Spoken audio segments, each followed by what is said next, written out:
All right, today we're going to dive into something so many people deal with but don't always talk about: fibrofog. You know, that cognitive haze that comes with fibromyalgia. We're going to look at what it actually is, why it happens, and most importantly, some really practical tools to help you navigate it with a bit more compassion for yourself. I mean, wow, does this quote just hit the nail on the head or what? It perfectly captures that feeling of being completely overloaded, but also totally disconnected. It's that moment you're trying to tell a story and the punchline just vanishes. Or you're standing at the checkout and you just can't find a simple word. If that sounds familiar, yeah, you're in the right place. And that feeling, that overwhelming, frustrating feeling, it actually has a name. It's not you failing. It's not something you're just making up in your head. It is a very real, recognized part of fibromyalgia, and it's called fibrofog. And honestly, just being able to name it is a huge first step. So let's just get one thing straight right away. Section 1, the fog is real. From a clinical standpoint, fibrofog is basically a cluster of symptoms. We're talking about having trouble paying attention, those annoying memory lapses, struggling to find the right word, and feeling like multitasking is just impossible. And for so many people, this cognitive fatigue can feel every bit as disabling as the physical pain. So what's actually causing this? Well, it turns out it's not just one thing. It's more of a perfect storm. Your central nervous system is extra sensitive, you're probably not getting great sleep, and there's this constant back and forth between your pain levels and your mood. That's exactly why just trying to think harder doesn't work. The problem runs way deeper than that. Okay, let's get into the good stuff, the really practical part. We're going to look at some very specific, common struggles and the simple micro tools you can use to deal with them right in the moment. Take a look at these. You see how each one connects a super common frustration to a really simple action? For that tip of the tongue feeling that's so maddening, having a script like, "Hang on, give me 1 second," buys you a moment without panic. And forgetting why you walked into a room. We've all done that. Just saying your goal out loud, "I'm getting the keys," actually helps your brain lock it in. These are just small, dignified ways to give your memory a little support. And it's the exact same idea for processing and attention. You know, when a conversation feels like it's happening in fast forward, a simple script like, "Could you say that a bit more slowly?" isn't you admitting defeat, it's a tool to help you understand. And the one task rule is just huge. It's about finally accepting that our brains aren't built for multitasking and choosing to work with your brain, not constantly fight against it.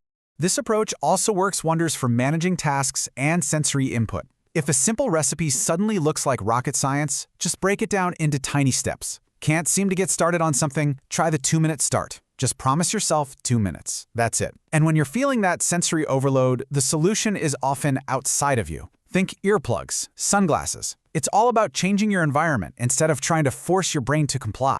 Now this might be the single most powerful tool of all. It's a script, but it's for you.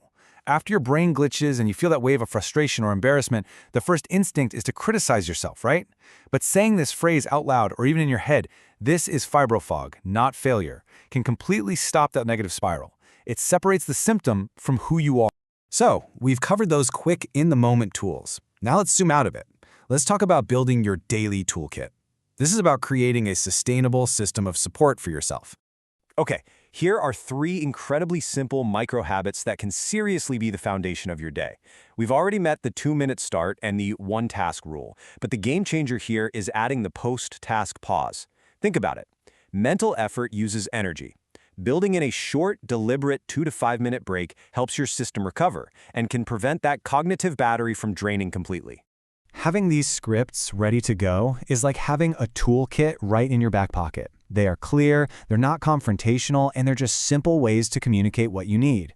And that last one, the social safety script, that can be so incredibly powerful for lowering your anxiety before you even walk into a social situation.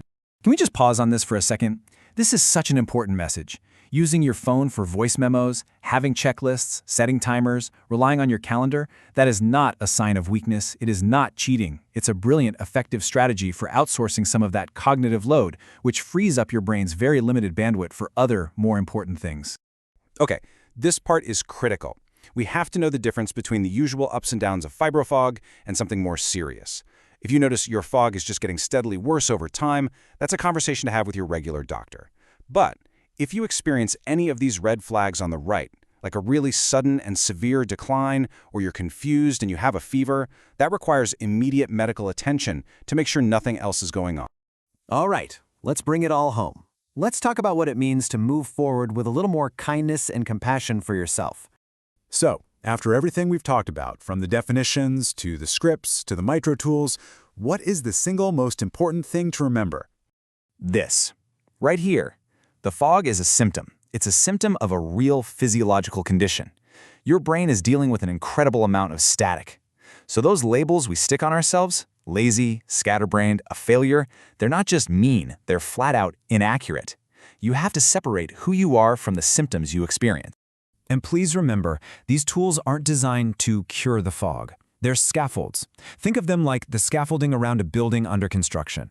They're there to support you, to protect your energy and your dignity, and just to make daily life a little bit smoother. And let me tell you, reducing that daily friction is a massive, massive win. This quote really represents a profound shift in thinking. How much you can get done on any given day has nothing to do with your character or your worth as a person. It's a fluctuating resource, just like the battery on your phone. The goal isn't to be at 100% all the time. It's to work with whatever charge you have that day without judging yourself for it. So we'll leave you with this one final thought to carry with you. When the fog rolls in, when you're feeling frustrated and down on yourself, just ask this question. Because the answer is really the beginning of a kinder, gentler, and much more sustainable way of living with fibrofog.